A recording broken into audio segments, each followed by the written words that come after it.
when you starve children to death, Right. I get to call you Hitler. I don't care about Netanyahu's feelings. So would I interview Hitler? Hell yeah, I'd interview Hitler, and I'd rip his face off. And so when it comes to Netanyahu, would I interview Netanyahu? Hell yeah, I would. Come on the Young Turks, motherfucker, and let's see what happens.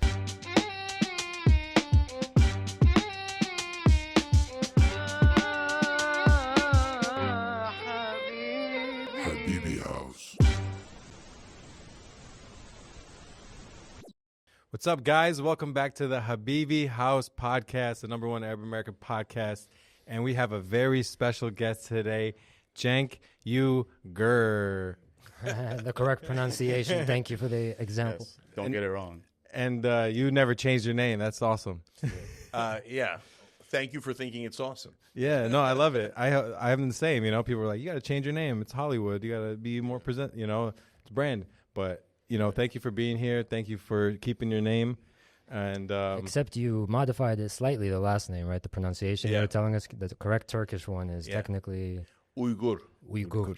Yeah. Okay. Makes me But wanna that's just go to too war. hard. I mean, that's a tough one, brother. So my dad, when we first came here, changed it to Uygur, like just the pronunciation, the spelling's the same. Right. And I remember being slightly mad at him as an 8-year-old, like, what? Make them say Uygur. And then after I tried it for 2 or 3 days in 3rd grade, I was like, I get it. yeah, no, it makes sense. It makes Yeah. sense. Yeah.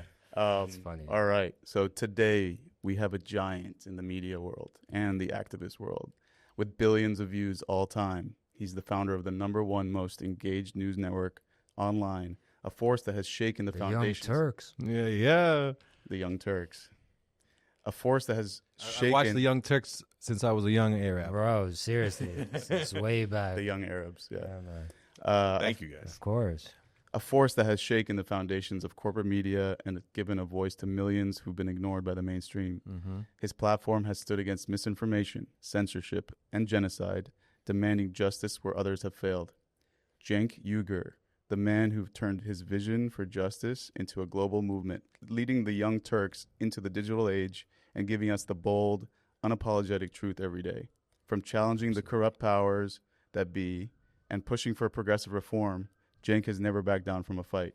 His mission, to redefine what it means to fight for the people, not the elites. Get ready to hear from a man who's fighting for the soul of democracy, the one, the only, Cenk Uygur. Welcome. Welcome, Cenk. Welcome, Cenk, man. Thank It's you, a pleasure. guys. It's an absolute privilege to have you on our show, man. Wow. You guys are wonderful for saying that. Yeah. We made it. Like, mama, hi. Here we are. We were on the goddamn podcast. Alhamdulillah. A Turkish delight. That's right. And not the dessert. I mean, Cenk is also responsible for giving, essentially welcoming Hasan Abi into our worlds as the youth as well, kind of, right? I mean, as his uncle, is The it? Turks. Yeah. Hassan's my nephew, and he started at the Young Turks. He's a phenomenon. Oh, yeah, he's out of this world now, of course. Yeah. Can't be contained. No, man, no, and I know I heard he started as an intern at the Young Turks, and I remember watching him. We were just saying back in the day, both of you guys just leading the political discourse for a young mind, trying to navigate Yeah, it was the Western world from the East. And it was something that we would, you don't see in mainstream media. Your mainstream media, the first thing they ask you is, do you condemn Hamas? So how many times have you heard that? What are we, the mainstream media? Only, I don't know if it's dozens or hundreds, but yeah. And when we, just real quick on Haas, when he started, it was obvious he was a talent right from the get-go. And so he exploded on Facebook for us and did amazing work at TYT. A huge part of the growth probably as well. Yeah, great part of the growth. And then obviously we couldn't contain him either. So he's done great on his own. So I'm proud. Yeah, and of course. And do want to get into how eventually you guys split up and your fight towards justice, but we can. Yeah, no, that's easy. I mean, he just started growing on Twitch, and he wanted to do it on his own. Okay. And bless his heart, that makes sense, right? Yeah. And we try to help everybody, right? We've started, dozens of progressives on TYT. And so, and the point isn't for them to all agree with us. The point isn't for them to all stay at TYT. The point is that we're a launching pad, right? Yeah. And I'm super proud of the host that we launched. I'm super proud of the candidates that we launched. Totally. With the Justice Democrats as well, right? Justice Democrats in the past, the Rebellion PAC now. So we're always trying to make a difference. And that's part of why we get attacked the most. Because when you get closer to power, that's when people start character assassinations, campaigns against you, and it comes from every direction. And if you've never experienced it, the first time you get a taste of it, it'll rock your world. And so, but now we're so battle hardened that we've developed like natural immunity to character assassination. So like, bring it, bro. Nothing is gonna. It just bounces off of us. And it's you and Anna Kassarian, right? Yeah, Anna's my main co-host on the Young Turks. She's amazing. She's amazing. Yeah. Thank you, guys. She's also the executive producer of the show, so that means she actually decides what goes in the show. Okay. Nice. I used to be, but I handed that off to her because she's amazing and she's got it on lockdown. Right. And so Anna and I are the two main hosts of the Young Turks, but we rotate a lot of our TYT hosts through Young Turks as well. Right. And TYT has a couple of dozen progressive hosts. So we got John Idarola doing Damage Report. We got Dr. Rashad Ritchie doing Indisputable. And then we've got Rebel Headquarters on YouTube, which has about 20 progressive hosts. Oh, wow, okay. So the TYT and the Young Turks are separate? TYT is the network, like CNN, Yeah. and Young Turks is the flagship show. I understand. Like Daily Show and Comedy Central, Got it. right? Okay. And talking about other shows, somebody on your team said that you just recorded a Jubilee interview that hasn't come out yet. Ooh. So are we allowed to? how did that go?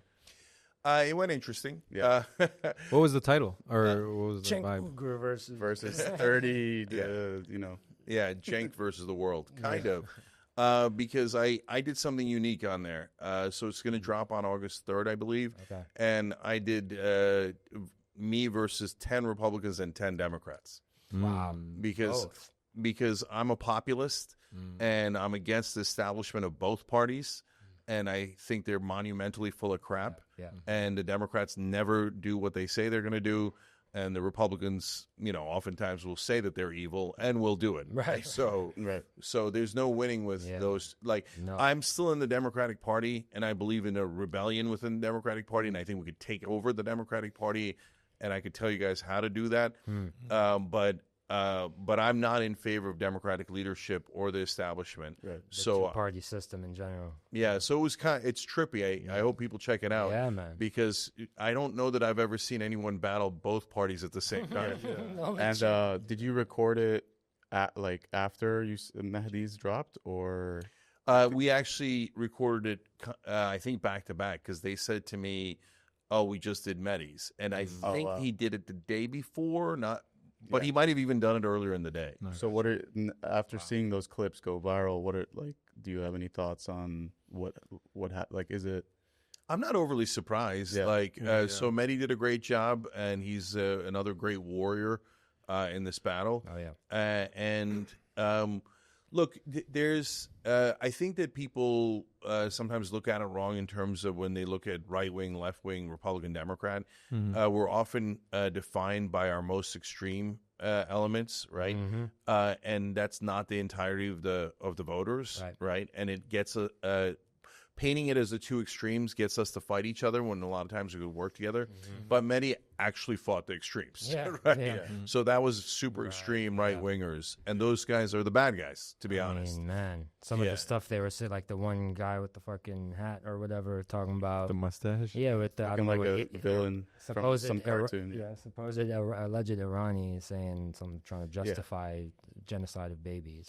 Yeah, but there's always like turncoats, right? There's always people who are Arab or Muslim or Persian or whoever. Yeah.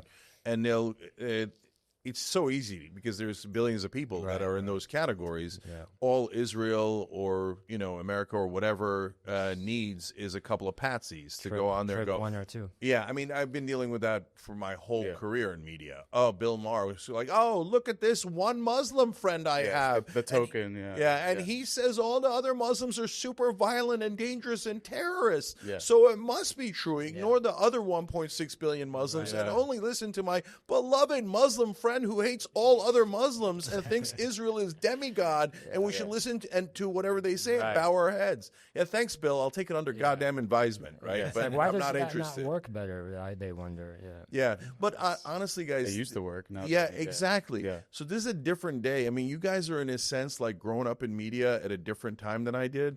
And when I was coming up in media, the propaganda was so heavy that you could not, like, it was beating your head against the wall. It's like only like 5 networks, and all the all your media comes from there. That didn't have the internet, right? No, without the internet, like, so when we were fighting against the Iraq War, so Young Turks, the oldest. What a war! Yeah. We're the oldest show in online history, and so we were on the air during 2002 when the lead up to the Iraq War, and I used to yell and scream like even more than I do today, because there was, other than Amy Goodman on Democracy Now!, everyone was like, obviously the Iraq War is a brilliant idea, and only terrorist scum would be against the Iraq War. I guess you're best friends with Saddam Hussein, right? Yeah. And me and my co-host at the time, Ben Mankiewicz, I honestly was pretty brave, especially Ben, who wound up having a really traditional career arc in entertainment, for us to go, no, sorry, you're lying. Iraq did not attack us on 9/11. I don't believe the intelligence, and I don't believe that it's going to be easy. I think you guys are monumental liars and gaslighters. Wow. And at the time, we were called the first dissenting voices. Yeah, Un-American. They would call you, all that good stuff. Right. Yeah, of course, un-American. Is that Turkish too? Un-American. Yeah, and so but more than that, it's the gaslighting that drives you crazy, because they would all say in unison that we were crazy. Like, if you think the Iraq War is not going to be easy, you are nuts. Like, no one should listen to you because you're mentally damaged or something. Obviously, it's going to be done in a couple of weeks, and obviously we're going to be greeted as liberators. Wow.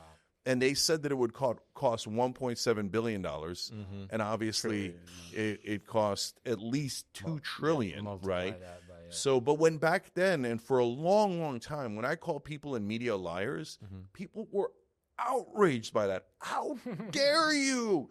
This is the beloved Wolf Blitzer. Yeah. He is the most respected man in media. He's so impartial. Yeah, and you're saying the people at the New York Times are liars? How dare you, you radical lunatic, right? Wow. They are. And then what happened? All their stories in the lead up to the Iraq War, actually, to be fair, 3/4 of their stories were total lies. Yeah. So how did Ben and I know what the truth was? Because they actually did run the truth, which is super interesting.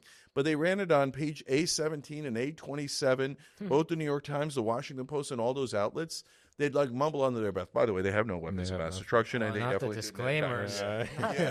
You may experience side effects of suicide, death, depression, and bombs. But we're still going. We're still going. Yeah. They don't have That's anything. insane. But so going back to Hasan, and he actually went on his stream and he actually reacted to obviously the Nekboys talking to a genocidal war criminal, and there's a whole thing about that. But I think the overall sentiment is, why are we still giving oxygen to fascist talking points on networks like Jubilee and Piers Morgan and these, debate? Like, these people don't go on to debate; they go on to spew their fascist talking points to like as a dog whistle to basically activate sleeper cells that maybe might agree with them. I don't think they're there to actually have an honest debate. So. I guess my question to you is, should we continue to debate these Zionists and genocidal maniacs, essentially? Yeah, we should. And so here's why. So do I get that they're just doing 100% propaganda? Of course. I battle them every day, right? And so... It's pretty weak now, propaganda. Yeah, but... mainstream media and even online media, if you leave the battlefield, it's not like they'll stop talking to them. They'll just have the battlefield to themselves. Right. And so don't do that. Don't. Engage. And what we need to do is exactly what we did with Piers Morgan, which is win the debate. I mean, I don't know any example of that's more spectacular than our side flipping Piers Morgan from pro-Israel to anti-Israel in this conflict. Yeah, right? man. No. I mean, I've never seen it. I've never seen a major media figure go, I changed my mind. Yeah. Now, because of the guests. yeah, and But Now, do you he, think he says it, and then the next interview is, he'll completely kind of flop back a little. Do you think it is genuine? That was one of my questions. Do you think it is genuine change? Or is it just like he's just saying the opposite argument of whoever's there? no, just riding clout and relevance. no, I think the answer is both. Okay, Okay. so I think it is genuine, but at the same time, Piers is there to put on a show, and he's not unaware of that. It's right? hard to keep hiding in plain sight for so long. I mean, Yeah. So what he does is will he challenge the person that's on with him? Yes. Is that good entertainment? Yes. Let's keep it real. That's media, right? And does he still have a lot of positions that we don't agree with on Israel? Absolutely, right? Yeah. And so, but having hit my head against the wall for 20 straight years on this issue, the fact that the wall has moved is gigantic, right? Yeah. So, like, take the wins and keep on fighting, then go into more territory. Okay. Look, I mean, even I think it was Andrew Schultz got Bill Maher to say that taking Mahmoud Halil off the streets the way that they did for opposing Israel was wrong, right? Yeah. I mean, Bill Maher, the world's biggest defender of Israel's war crimes, right? For him to concede, hey, maybe we shouldn't arrest and deport people based on Israel's wishes here in America. That's a big concession from a guy like that. So we keep getting those concessions, keep fighting forward, but what I would do is I would start changing the framing, which is what I'm doing now. Yes. Okay. Yeah. Before, the framing was listen to our lone voices saying something that is true and just, right? Right. But like, hear the dissent, hear an opposing point of view, open up your mind. Yeah. Now we're winning the debate. Right. So the change in framing is, look, guys, I'm okay to talk to these guys. I don't cancel anyone, right? Yeah. But understand that they have a lunatic position. Right. Right? 100%. Like, no one in the world, and this is what I'm trying to get American media to understand, no one in the world supports what Israel's doing now outside of Israel, American politicians, and American media. Period. Even Europe has That's it, turned. huh? Yeah. Everyone else is not. And sorry. And to be fair, a lot of the European governments. But yes. some of them not anymore. Spain. You have even Ireland, even France, Norway. They're all beginning to challenge now. And look, they should have. They're way too slow, and they should have flipped already. And they should be taking active action. To do like a freedom flotilla at large. Right. Like, Europe should be sending ship after ship after ship of food and saying, Israel, I dare you to bomb one of our ships. Yeah. You bomb a ship from Ireland and we're going to fucking come and get you, okay? So go ahead, bomb my ship, see how it turns out for you. We're feeding those people and we're not going to let you murder them. Period. That's what all of Europe should be saying. That's what the whole world should be saying. Now, I know if the Arab countries do it, Israel will, of course, sink every ship, murder them all, and then American media will come out and go, oh, they were doing self-defense from food, right? Right? And they'll literally say it. They'll be like, because American media is the most biased media in the whole world, and mainstream media claims to be the most objective. They're the least objective. Right. They do the most outrageous lies and propaganda of any form of media. The opposite, everything, the opposite day of everything. Yeah. Sure. Yeah. Like, what kind of lies are you hearing? What kind of lies? Like using the food as, No, so like, for example, we all know they're starving the Palestinians now. Over 100 babies have already died from malnutrition. And the list of atrocities goes on and on. People waiting for food. 100 a day. 20,000 dead children. And but it's American, not them. It's American media. First, in the beginning, they tried. It's Hamas's health ministry, so it doesn't count. And then that stopped working because the rest of the world was like, guys, you're obviously lying. We all have eyes. Okay, like, you got to change. And what American media got from that was, we have to change to a new lie. Like, that lie isn't working anymore. It's not effective. What's the new so Hamas made them stealing the food. Hamas is stealing the food. They're using them as human shields. Dude, Mossad's main agency, like headquarters, is in the middle of a civilian population in Tel Aviv, Really? right? Right. The guys who claim that, the other side's using human shields. Why did you put your headquarters in the middle of Tel Aviv's civilian population? Well, That lie didn't work. Yeah. What lie are we on now? So, I mean, at this point, there's nothing left. So what they just say is anyone opposed to Israel is an anti-Semite. So if you say killing 58,000 Palestinians at a bare minimum is no big deal, and you say killing 20,000 children that are Palestinian and Muslim, some Christian in there too, is no big deal at all, but offending Israel, you're a racist bigot and you should be fired and you should never be in media, right? Okay, so I mean, but guys, the number one tool they use is not any of that. It's the sound of silence. Okay. Because by not mentioning the story. Not mentioning the story, it's no big deal. The story it's no is big such a deal. soft way to call what we're talking about. right. Mass starvation or death. And, And the second thing is not allowing people on to make our case. So again, another positive of Piers Morgan is he had us on when others didn't. Yeah. So you would let me like CNN has almost no defenders in Palestine. Right. Like Mehdi will come on once every 3 months, and they're like, "What?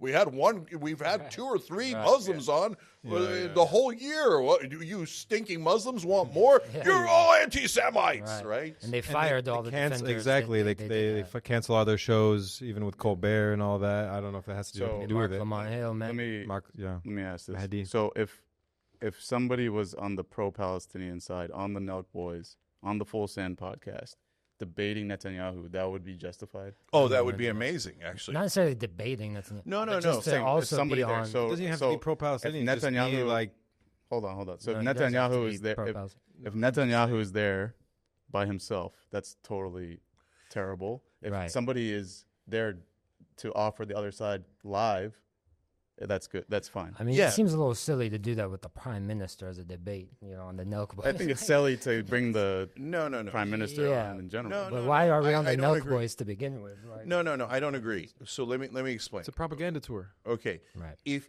it doesn't have to be a debate, but you have to challenge him, right? So just assume you're interviewing Hitler, which is a fair assumption here. Yeah. Okay. It's a crazy thing to say is a fair assumption, but it is in this case because of how crazy the situation is. When you starve children to death, Right. I get to call you Hitler.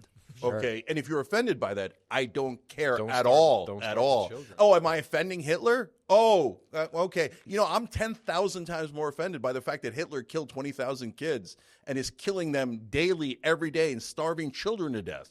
So, and he can suck it. I don't care about Netanyahu's feelings. Anyone who says, "Oh, my God, what about Netanyahu's feelings?" is a monster. Wait, who's ever said those words? Yeah, who cares? So would I interview Hitler? Hell yeah, I'd interview Hitler, and I'd rip his face off, right? And so when it comes to Netanyahu, would I interview Netanyahu? Hell yeah, I would. Come on the Young Turks, motherfucker, and let's see what happens. Let's roll. Going on the right? Nelk boys. Yeah, come on to the milk boys that milk you, all right? But Nelk boys are bitches, right? They're losers who don't know anything, and they're like, here's the modern day Hitler, and they're proud that they don't know anything. They come in like, "Oh, we don't know anything." Like they do some research. They spun it as like we're just here to learn, and then from who though? Also, what are you learning? Also, they admitted that the team handed them pre-made questions. Like it wasn't a real interview where we're just kind of like doing this. They had everything. They said they had people. Obviously, that was in the White House. They had people in suits, surrounding them. But yeah, bro, freaking went on Nelk and missed the opportunity to do Cenk. So no. Look, here's the thing. I don't even want to mention their name because they're. You know what's going to happen, and it's too late anyway. So what's going to happen is they're going to get famous off of this. So they're going to be rewarded, right? And I don't want to. I'd talk to Netanyahu and I'd ask him the hardest questions he's ever gotten, right? Which all he gets is softballs from everyone. Nelk Boys, CNN, what difference does it make? Really, what difference does it make? Yeah. They're all doing propaganda for him, so it makes no difference at all. I've never seen a tough interview of Netanyahu. No, he'd never take one with never, with never, you? never, never, Yeah. right? So but the reason I don't want to mention their names is because they're riding high off. It doesn't matter that people are making fun of them and that they're losers and idiots who don't know anything. NEPR is. Yeah, honestly, if I was Haas, I wouldn't have talked to them. I wouldn't talk to them. Who the hell are they? Bunch of idiots who were like, hey, we got a bunch of questions getting to us by Netanyahu. And then we read them like a bunch of suckers, and we tried to trick our audience into being pro-genocide. Right. Hey, aren't we cool and famous? No, you're not cool. I hope it's the last interview you ever do. I hope you go be accountants. Go do a productive job. Okay. And the audience did not. They didn't like it. They didn't like it. They didn't. And then Hasan's If they have an audience, people watch that crap? Kids. The kids, that's the problem, bro. That's why he went there, to get the young American minds. And in Hasan's defense, he maybe he was doing what you just said, is that you'd want to challenge and correct. I know. So it's all a delicate balancing act, and Haas did a great job. I mean, that line he gave him with, they're not promoting a book. He's promoting a genocide. It was a great line, right? Yeah, but no, I just don't want to give them any more oxygen because they're not that big. Like, once somebody gets to escape velocity, you don't have a choice. Yeah. You got to debate Ben Shapiro because he exists, right?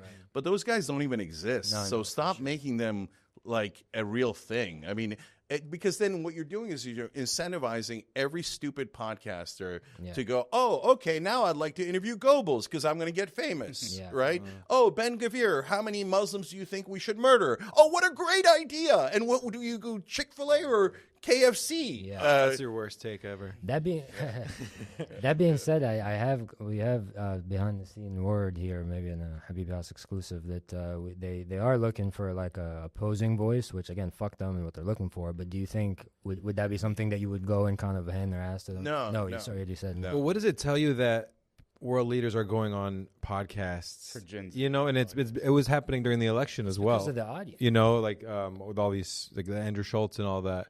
Yeah. And all these people are now turning on, Trump and the people that supported, him. Everything is nuance. Okay. So in that particular case, I love that phenomenon. So what I don't love about what happened with the Netanyahu interview was there was no challenge at all. Right? It was Netanyahu. Yeah, it was an ad. It was an hour-long ad for genocide, right? So I'm not interested in that. But when Trump went on Andrew Schultz kind of, challenged him a couple of times. Actually, he did it better than almost anybody did. Yeah, he was joking, but they were challenged. He was shooting some shots. Yeah. And Rogan's super soft, and that's who he is, and it is what it is. And so I'm not hating on him. It's just his style. But even he asked a couple of questions that were like, hey, but didn't you add to the deficit the first time? And I would have wanted him to challenge Trump's answer more, but it was something. And so why do I like the phenomenon overall? Of podcaster, of political figures going on podcasts. Yeah, because mainstream media is the worst. And so they're never going to ask the right questions. Never, ever. It's not even going to occur to them, right? So, I can give you 1,000 political examples that aren't foreign policy or anything like that. But like Biden took $15 minimum wage out of his first bill, like that was his core promise, the bare minimum promise. And no one in media asked him, hey, why'd you take it out of the bill? Not one person. Yeah. It's like the most obvious question of all time. Minimum wage. Yeah. Right. And then, he said he was going to do public option. He never once even proposed it. Not one mainstream media reporter ever asked him, hey, how come you said you were going to do the public option and you didn't even bother proposing? You didn't lose on it. Yeah. You didn't even propose it, right? Yeah. I can go on and on. It's like the smaller points, kind of the in-betweens that get missed from the main talking point. Yeah, and when you go on mainstream media, you can get away with being a robot. Right. Because it's so short and they do their talking points. They're like, I am a great Democrat. I am for the people. And it's just BS, right? Yeah. And then... but on the podcast, when you talk for a longer period of time, even if it's not that challenging, you're going to get a sense of who they are. Kamala couldn't have done the Joe Rogan interview. Oh, yeah. As you know, I don't think I can talk to you. She couldn't do an interview more than 10 minutes. Yeah. It's impossible. And if your candidate can't do a 10-minute interview, then you pick the loser candidate. And it's ridiculous. I think they did it on purpose. But isn't that what they go for nowadays? They had a senile man, and then last minute swap for somebody nobody wanted. They wanted to lose. That's my theory. Yeah, no. What's your theory? No, they wanted to. Trump will easily bring in fascism. That's why it's it's so convenient. We're on the same team. That whole thing. It's a little bit more complicated than that. Okay. It might come to the same conclusion in an ironic way, but. So, look, I think that it's good cop, bad cop. Okay. I think mainstream media is good cop, bad cop. Fox News is bad cops. MSNBC is the good cops. But whenever it's an economic issue, they unite. By the way, on Israel, they unite, right? They all unite on whatever the establishment wants, and the rest of it is just culture wars to divide us, okay? And when you go to politics with Democrats and Republicans, who do they serve? They serve their donors. So that's another – mainstream media is 100% useless because they never even talk about the donors. Right. If you're not talking about the donors, you're not talking about politics. You're talking about a movie that is in place of politics, right? That's meant to play. Like it's meant to trick you. Yeah. Like it's like a magician's trick. Look over here. Right. Oh, they're having a debate about this. Right. They're not having any debate at all. They're taking checks and then doing whatever the donors tell them. Yeah. And so the MSNBC convinced Democratic voters who are great people. Generally, Democratic voters are wonderful, okay? But they convince good people. Which, by the way, a lot of Republicans, wonderful people, too. Oh, of course. I'll get to that, too. But so they convince them that that Democratic politicians are angels, and they're not affected by millions of dollars. It's true. Yeah. So they're not affected at all when they get money from the drug companies or AIPAC or the oil companies. Not at all affected. Good cop. No, good cop. Good cop, right? So at the end of the day, the other guy will be worse. Right. So, but here's the really critical part, and I wrote about this in my book, Justice is Coming. So the donors, it's not a conspiracy. They didn't get together in a smoke-filled room, etc. It's the wisdom, is the crowd, the way the crowd moves and groupthink. And what they do is they naturally fund strong Republicans and weak Democrats. Okay. So if you're a strong Republican who says, I'm going to do massive tax cuts and I'm going to give, a drill baby drill, they're like, all right, pour in a lot of money. Yeah. If you're a strong Democrat and you go, I'm going to take away $17 billion in oil subsidies because that's a robbery. They're like, that's it. No funding for him. None. And without the money, it's like taking the oxygen out of the room and you can't breathe. And then if you're a weak Democrat and you're like, oh, after the election, I went to go find out what's happening with Silicon Valley donors and big oil donors and Wall Street donors. That's Hakeem Jeffries. Yeah. Then they're like, oh, great. Here's millions and millions of dollars. So you could be a weak-ass bitch and just fold every time the Republicans come to town. Pretend like you're picking up, the trend and doing the proper work, but really just also still delaying progress. And so they're pretending to be on your side when they're not on your side at all. Right. And so back to the election, so how does that, play out? Yeah. It plays out with the donors don't want strong independent candidates. They want candidates who are going to take orders and follow them. So they're trying to pick Democrats especially who are the weakest and can't fight back. It's like Joe Biden is legendary in the real world for doing whatever donors want. Yeah. Like if you want a politician who's going to kiss the ass of a donor right in the middle, it's Joe Biden. That's his rep in D.C.? He used to be known as the senator from MBNA, which was a credit card company. Like his fellow colleagues made fun of him for being such a giant sellout in a Congress filled with sellouts, right? They're like, whoa, but you can't mess with Joe. I mean, Joe doesn't even represent his state. He represents a credit card company, right? So was that guy always destined to lose? Yeah, and they trained their voters to obey and to comply. Do not ever doubt Democratic leadership. If a Democratic leader tells you something, they're angels, and you must unify. You need unity, right? Yeah. So I'm like, okay, great. Let's have unity around Bernie. He's polling better, right? Yeah. In the 2016 and 2020. Every time. In the general election, right? They're like, no! Okay, so then you don't want unity. You want compliance. Yeah. And that's what they want. They want compliance with super weak candidates picked by the donors. Like you said, so that weak compliant candidate is not going to win. That's right. So if you stick with Democratic leadership and the Democratic establishment, they'll never win. They're meant to lose. And even when they win politically, do we win policy-wise? No, never. We don't have the minimum wage. We don't have paid family leaves at 84%. Why can't we pass a bill at 84%? Getting money out of politics is at 93%. But hey, they all got there because of money in politics. So golly gee, they're ignoring 93% of the people. And how often do you hear that on CNN or New York Times? Zero. Yeah. Zero. That's why it's what do we do, Jay? That's why it's important to have people that don't get compromised, like the Rashida Tlaib's and the Ilhan Omar's and Marjorie Taylor Greene's. Yeah. What do you think about her? So other side of the aisle, saying some real stuff. Yeah, I'm super happy with what she's doing about Israel. And so, well, I had Marjorie Taylor Greene on the show about a month ago, and people flipped out. And they're like, what are you doing? That's a radical right. She's hateful. She's this. Okay, brother, I'm going to fight her on all the stuff we disagree on, like immigration and a million other things, right? So I don't know why people can't be human. I don't know why that's so hard, okay? So I disagree with her on this. And I agree with her on Israel. Why is that so hard? Yeah. Why does your brain not understand super simple concepts? So, yeah, she blocked a bill that would have said boycotting Israel is basically illegal in America. Yeah. She blocked that bill. And then she introduced a bill where AOC is in a lot of hot water too, right? Yeah, so she introduced an amendment to block the $500 million going to Israel's defense. Yeah. Okay, it's not defense. Only $60 million is for Iron Dome.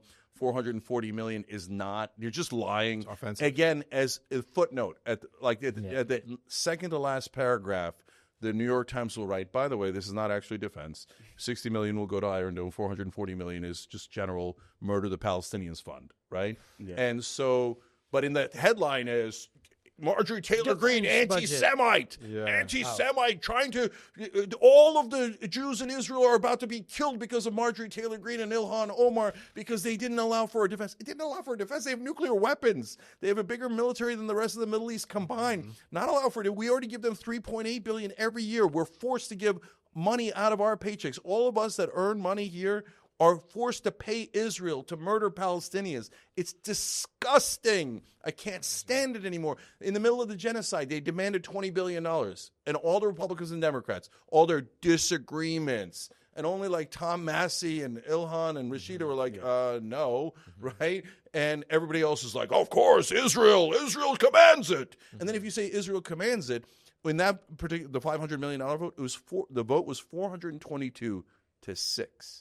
Oh, my God. Giving $500 million to a government that is in the middle of committing a genocide and starving children to death. Live stream. 422 to 6. And then when you say, well, obviously Israel controls Congress, they're like, anti-Semite. Are you kidding me? Are you a lunatic? That's the line. Have you lost your mind? Right. Because if you're a reporter, which none of the mainstream media guys are reporters, none of them. They're all propagandists. They just don't know it, right? So if you're a reporter and Congress, 422 out of 435 people say, yes, we should fund a genocide, and you say that anyone who's opposed to that is an anti-Semite, well, you're not a reporter. Versus you literally work for Israel. You literally work for Israel. So don't tell me that Israel, AIPAC it was the number one donor to Congress this election cycle.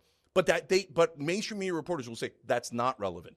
And they're not a foreign government either. Oh, they're not a foreign government. It says Israel in the name. Another Israeli lobby is Democratic majority for Israel. Yeah. And they're like, no, it's not for Israel. Okay? And if you oppose it, you're obviously an anti-Semite because obviously Israel should control our Congress. Wait. It doesn't control our Congress. They win every vote by 400, right? But they don't control our Congress. Well, again, you're not a reporter. You're just a liar, right? And you lie for a living.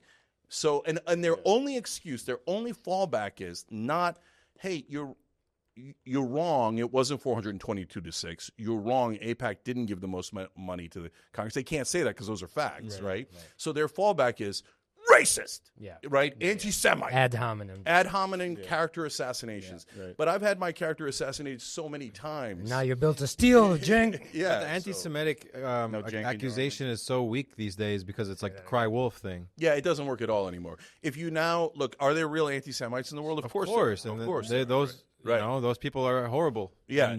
But these days now, 98 out of 100 times, if someone's calling you an anti-Semite in media, that means they're bigots who think that killing Muslims is no big deal. They're racists who think 20,000 dead Palestinian children are not worth anything at all. They're not equivalent to 36 Israeli children that were killed on October 7th. They're not equivalent to anything. Our 36 kids are the most important things on earth. And I say, look, I love your kids and I want to protect them, and you're right to be concerned about that. The 36 dead kids, terrible, right? Yeah. But if you tell me 36 of my kids dying is terrible, but 20,000 of your kids dying is not terrible, what you're saying is I'm a racist. Period. Period. The worst of it is when they say they're not doing a genocide because of the number. You're not killing everyone. Yeah, they're not. They're. It's not enough. The population is. Israel's actually holding back. Oh my They're. If they really wanted to do a genocide. So look, guys, the population is increasing. Yeah. How is it? So all these like Zio Hospital. Yeah, Cenk. Why does the safety of one people and the destruction of another get conflated so readily? Yeah. So let me answer all that stuff. First, on the numbers. I've studied genocides, and every country or empire committing a genocide says, well, we didn't kill them all. Right? Turkey said that in the Armenian genocide. The Ottomans were like, what do you mean? We didn't kill the Armenians on the east. We didn't kill them here and there. We just, the ones that were attacking us, we did self-defense. So we had to kill them all. And we had to move them because they were near the Russian border. We had to move them and kill them.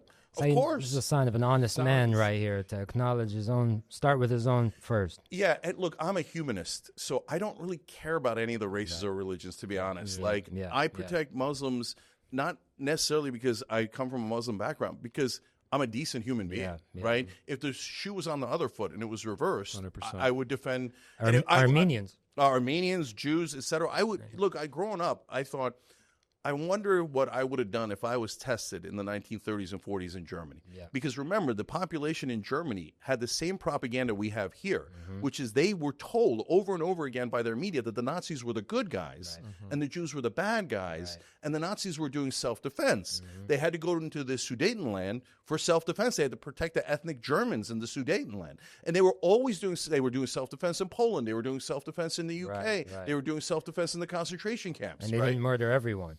And, well, look, they didn't to kill be everyone, fair, what they would say, or no? So there is one distinction. So there is a difference between a Holocaust and a genocide. Nobody ever really clarifies it. I would like to know, what's the difference? So a genocide is killing a race or ethnicity or religious background in a whole or in part, targeting them, right? Isn't there intent as well? And intent, yes. Can you repeat?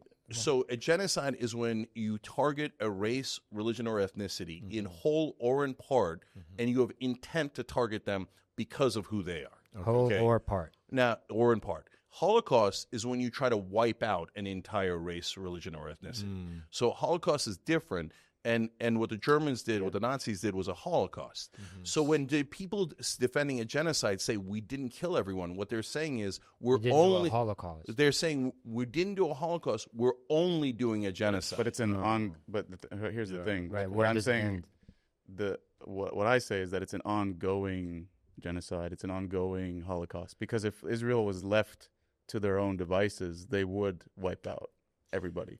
So is it realistic to conduct actual full-scale Holocaust in the media age, or is genocide the best you can get away with? We're going to all ask you one question, and then you answer them all.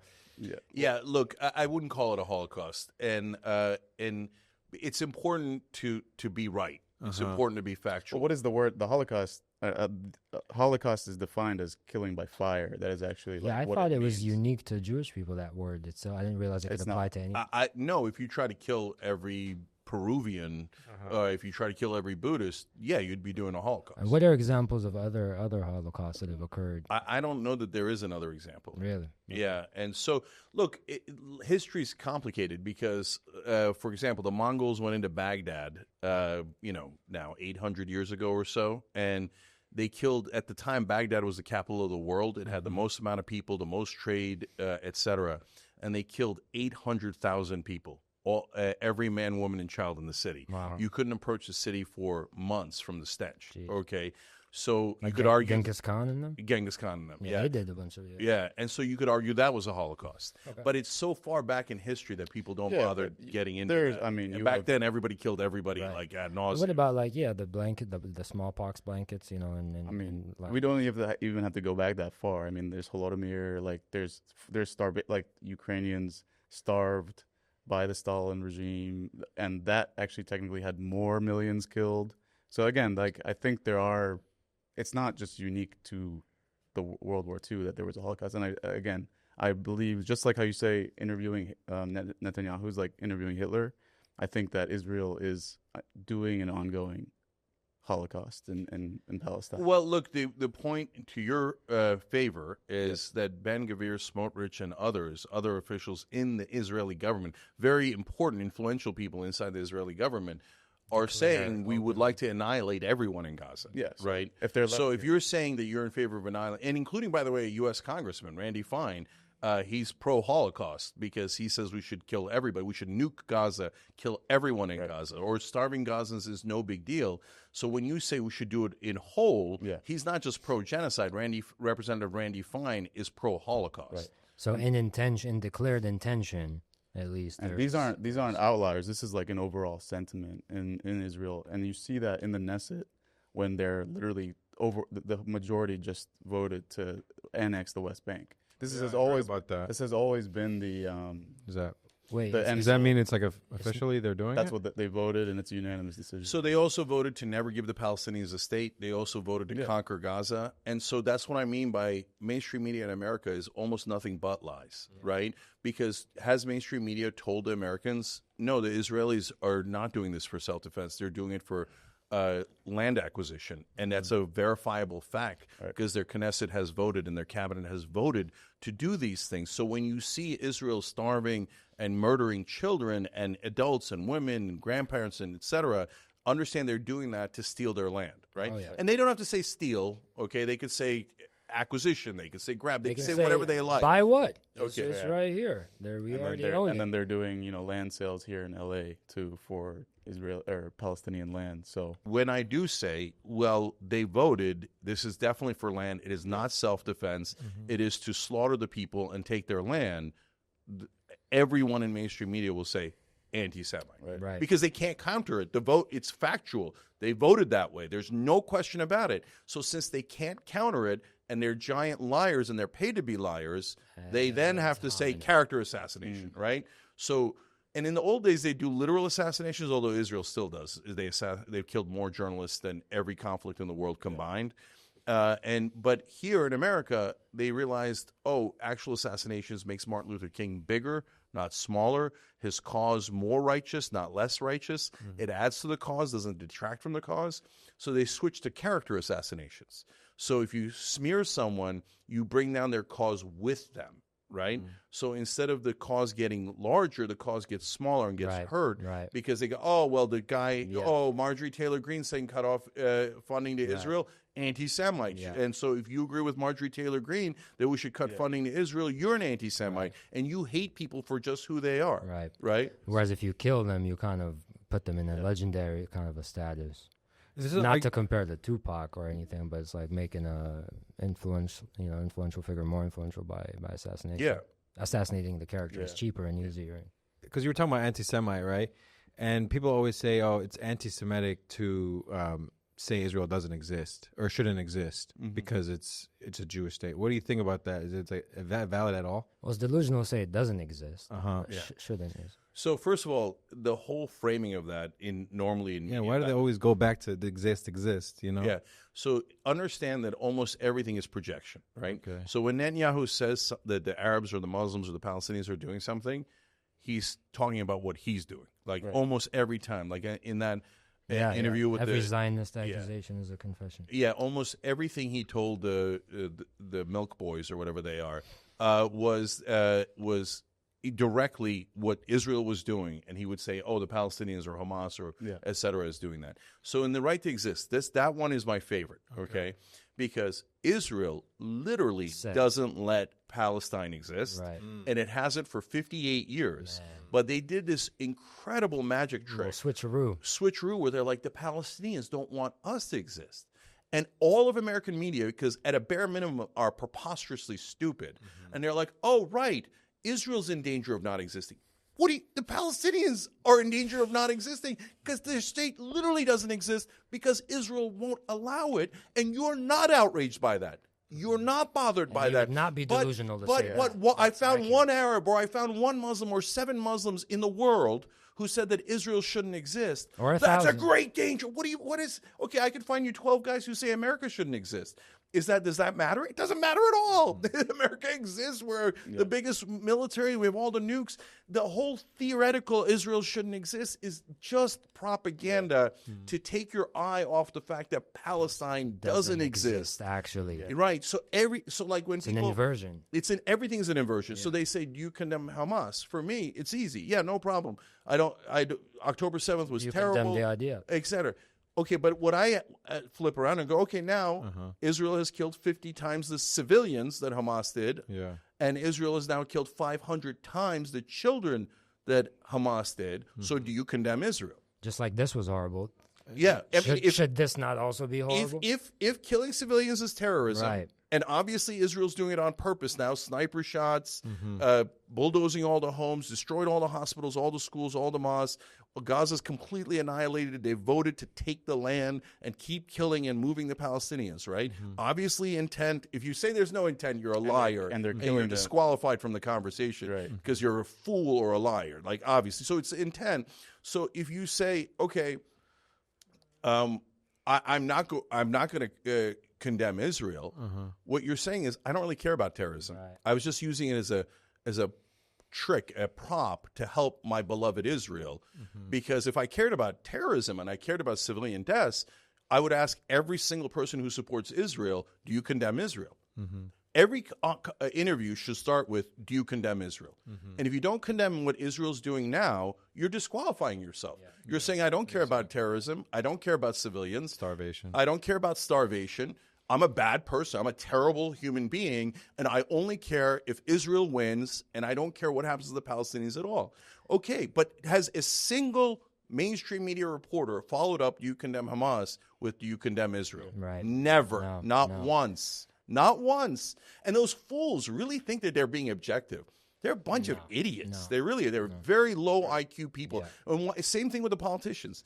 The people in power don't want smart journalists, and they don't want smart politicians. They want compliant politicians and compliant media. So when we tell you the real problem is that Israel might not exist, a problem that is not true at all. They have nukes. How could they not exist? It's a made-up imaginary problem. And you say that's the real problem. But Palestine actually not existing is not a problem. Okay, what you're saying is I'm a liar propagandist pretending to be objective journalist. Yes. But they'll also say, like you said, they don't allow Palestine to exist, but then they'll say two-state solution. Not anymore. They're not even saying that. They don't even anymore. say that, huh? But it goes back, Cenk, to like, why does the safety of one people have to necessitate the destruction? Why is it a zero-sum game? It is not. Well, in the case of Israel, they do think it's a zero-sum game because of the land. Because they're trying to set up Greater Israel. That's another thing. They have maps of Greater Israel. What happened to, some sort of, sharing is caring. Yeah, well, they don't. Yeah. I mean, so look, this is all pointing out that crazy. All of the power structure in America, both the media and the politicians, are universally, because of groupthink, just all key. Their job is to lie to you to a point where they're creating a play that you're watching. The play isn't real at all. In the play, Israel's in mortal danger, and the Palestinians are living fat off the land, right? Okay, and the Palestinians are the evil terrorists who are threatening poor little Israel, right? That's the play. And that's the play we've all been taught. You know, I got taught it in America. I came here when I was 8, and I'm super embarrassed to say this, but that's what I was taught. I'm a little kid. I come to the country, and they taught us that in How could you, Jim? No, in 1948, they said that the United Nations gave Israel, started Israel, and everybody was living in peace. Then the monster Arabs attacked the poor Israelis for no reason at all. And I never found out until I was an adult that actually they massacred the Palestinians and drove them from their land. And so, but here in America, especially in the 1980s and 90s, if you said the truth about how Palestinians were massacred and 750,000 of them were driven from their land and that land was stolen, they would have anti-Semite. Not only anti-Semite, conspiracy theorist. Your career is over. Over. Okay. They're making people, pledge fealty to Israel. Like when you're trying to be a citizen, or I was seeing in Texas, even getting like aid from their hurricanes and stuff, they would be saying like, do you support Israel before you get aid. It's unreal how deep this shit goes. That's why the Marjorie Taylor Greene blocking of that bill was super important, because they have that in 37 states. If you dare join a boycott movement of Israel, the government will take away your funding. The government will take contracts away. Yeah. And then they say Israel doesn't control Congress. Wait, why? And American politicians, why is Congress in 37 states obsessed with one country? Right. Like, did anybody say, hey, if you boycott Norway or Bolivia, we're going to take your funding away? Sure. No, of course not, right? Yeah. Or like a really terrible country like North Korea, or a oppressive country that's, got the Uyghurs in the concentration camps, China, right? No, none of those bills. None of those bills. There's only one country. Right. If you criticized this one country, and by the way, fill in the blank. It could be any country. But if you said, okay, so take Israel out of the equation in your head for 1 second, okay? And you said there's one country that gets unlimited funding, that no matter what they do, including starving children to death, there's one country that if you get criticize them on a college campus, you'll be arrested and deported. Mm-hmm. There's one country that if you boycott them, you'll lose all of your government contracts. I'm trying really hard to take Israel in my brain right now. And if there's one country that is the number one donor to all politicians in America, at least in this election cycle, to Congress members, do you think that country has overwhelming influence on America? Every rational person would say, well, of course, obviously. God damn it, Costa Rica. Right. Yeah. I mean, but that's why. If you think about it like Costa Rica, you'd be like, what?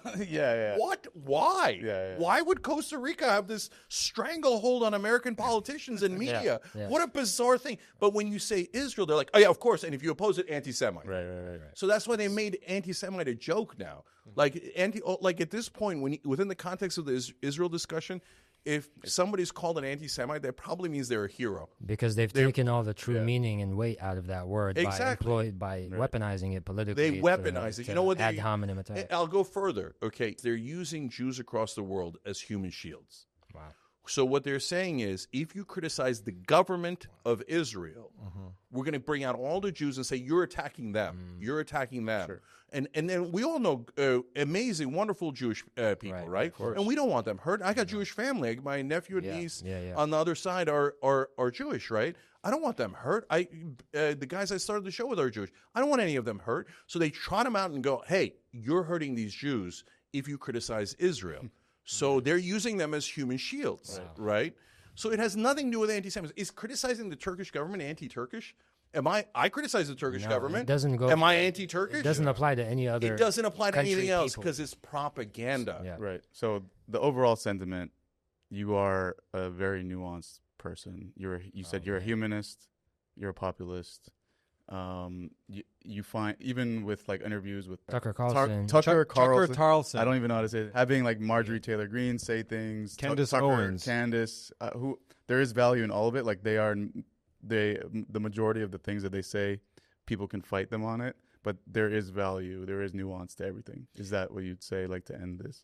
Oh, absolutely. Yeah. So look, where do we go from here? I don't agree with the majority of what those guys say, right? Mm-hmm. And Candace goes too far when she talks about a cabal of Jewish people controlling different cities and stuff like that, and then that is anti-Semitic. But that doesn't, for me, say then her legitimate fact-based criticism of the government of Israel is disqualified. No. So if you say, oh, you need to disqualify all opponents of Israel because I found something else of theirs that I don't like, yeah, I don't care. I don't care. Look, the only way to win on this issue is to have the right wing on our side. Ooh. Okay, because you can't win alone. You can't win with just the left wing. You just can't. You got to get that out of your heads. Okay. Is it because we're one bird, brother. We're one bird. It's like, but it's like a bat. It's like a vulture. It's a vulture though, and it eats dead bodies. Okay, explain it, please.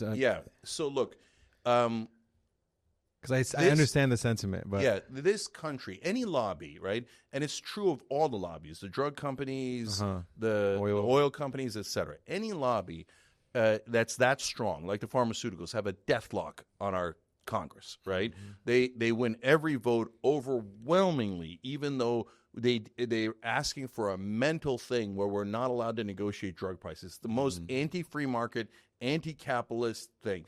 All right-wingers should hate that idea, and the left should hate that idea because it's corporations buying our politicians, right? But in order to defeat a lobby that strong, whether it's Big Pharma or AIPAC, you need both sides. You need almost the entire country because otherwise our politicians will never listen to us. And they'll play these games of, well, you know what?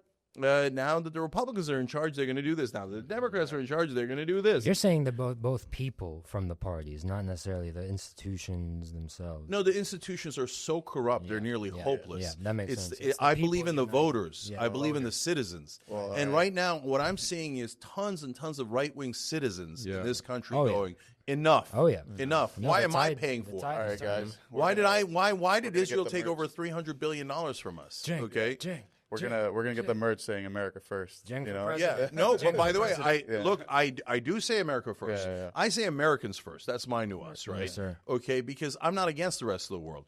But if you say to me Israel first, I say F no. No, hell no. Hell no. Why Israel first? Everyone Why? says their Why own- Costa Rica first? Right. Why? Israel like last. fill in the blank, any country. Everyone says their own country. Right. First. I mean, Al-Urdun awwalan, like that's the Jordan first is their literal slogan. So Yeah, everyone and wants to. here's what's not America 1st Us giving Israel $300 billion While we don't know where we're gonna get our next meal. When you walk out on the street right here and you see people, So I mean, get a load of the entitlement complex of the Israelis. They say, no, you owe us. What do we owe you for? Right. And then when I ask people, because they never explain their propaganda, so when you ask it, they're confounded. They're Anti-Semite. no, they're like, okay, yeah, but I go, why do we owe you? Why do Americans owe Israel, a different country? And they get confounded. They're like, self-defense. Well, the Palestinians need self-defense way more than the Israelis. So do we owe them $300 billion? No way. So then why do we owe them? They're a special ally. What does it mean to be a special ally? Does that mean every special ally gets $300 billion? They're like, no. Okay, so what is it? And then they fall back on Holocaust. Right. Yeah. And I go, wait. I hate the Holocaust. It was one of the worst things that's ever happened in human history. We covered that, yeah. Okay, so let me understand this. Did America do the Holocaust? Oh, no, America rescued you from the Holocaust. So why do we owe you another $300 billion when we rescued you from the Holocaust? And by the way, I mean, if you want to take it from the Germans, way, have at it, Hoss. For Why don't sure. the Germans give you $300 billion? Why don't the Germans give you Bavaria instead of taking Gaza and by the the way, West Bank? Palestine too. We welcomed you guys Yeah. in after that happened. We were Superman movie. Yeah, Cenk. Bavaria. Sounds We're very gonna we got a question. we have to wrap up. Just something at the end. We like to ask people from basically like you are our first Turkish guest. So What's your favorite Turkish dish, man? do you have a favorite He's like, Turkish what food? kind of? Oh, yeah. Iskandar. So Iskandar is the gyro, and then the pita underneath, the yogurt on the side, and a little bit of tomato sauce, Nice. and if you're doing it right in a Turkish restaurant, like a little bit of grease on top. Oh to be yeah. honest. Okay, you got to get that. Where can we get that? Chicken Where can we grease. get that around here? Yeah. Is there a Turkish restaurant in town? It's like a shawarma, you guys invented. This is a controversial one. You guys technically No, we invented kind of invented everything. shawarma. Everything. So yeah, there's Nuka Cafe is not bad here. Levant in Hollywood's really good. Finally, because Turkish people claim Levant. What's going on here? Yeah, no, that's a Turkish restaurant. I mean, Turkish people have claimed the Levant for a long time. That's right. Look, but see, that's what I'm saying, guys. Yeah. People can't get past their own ethnicity and their own identity. It drives me crazy. Like, Yeah. were the Turks the original occupiers? Obviously. Yeah. Obviously. But you guys did it nicely. You let us all do our thing. You sent a horse every night to not collect not the according tax. to everybody. Yeah. It was, for the most part, it was a lot more peaceful than the current, occupiers, for sure. Cenk, where can we see you? Plug some of the links. Yeah. Also, before you do that, Cenk, I really need to know, the audience needs to know, do you do sock, shoe, or sock, shoe? How do you? sock, shoe. Sock, shoe. Okay, cool. So you're just like the rest of us. I've never had that. I've never had Just that like the question. rest of us. That was so random. You got a random question for him? No. Oh, sorry. No. You to said plug in what you want to Yeah, promote. so man, look, please. on the political end, rebellionpact.com, join the rebellion, okay? And so what we're doing is we're picking real populist candidates that are going to represent Americans first, okay? So they're for the Bernie's economic proposals. They're anti-war, no more wars, no more paying for wars. So rebellionpact.com. Yeah. If you want to get the money out of politics. That's the most important thing. If you don't get the money out, big pharma, big oil, AIPAC will always rule us, always, unless you get the money out. So that's fightcorruption.us, fightcorruption.us. Yeah. So for Young Turks, we're everywhere. Our website's tyt.com. But you could type in Young Turks or TYT on almost any platform and get us. We have a 24-hour channel. Yeah. Clouded. You know us. Video. You're going to know the name. Yeah, but main thing I'll TYT. say is every day at 6 o'clock Eastern, 6 to 8 o'clock, we do a live show on YouTube. Okay, so that's the place. Still? Yeah, and that's Since like 2001? since 2005 in that case. Jeez, brother. Yeah, and so Good on you guys, man. yeah, we're the first YouTube partner. So we're the original YouTubers. Mashallah. Wow. Yeah, This guy said, I'm the first YouTube partner. That's amazing, bro. So TYT, the YouTuber. The YouTube yeah. But time. all right. Well, we couldn't find a jank in your armor. No chink in the yeah. armor, bro. He's I think we've reached the point of. we gotta get. Good one. That's a, Yeah. that's a Anyway, great one. so No, on that Cenk, note- thanks for coming on, man. It's been an absolute It's been a Turkish privilege. delight. All right, thanks, You ready? guys. Seriously. No, thank you, man. Better than all your jokes. This guy said sock, sock, shoe, shoe. It's a real pleasure. He's just like the rest of us, man. He's just a guy. Just an informed, political Free Palestine. free Palestine. Free Palestine.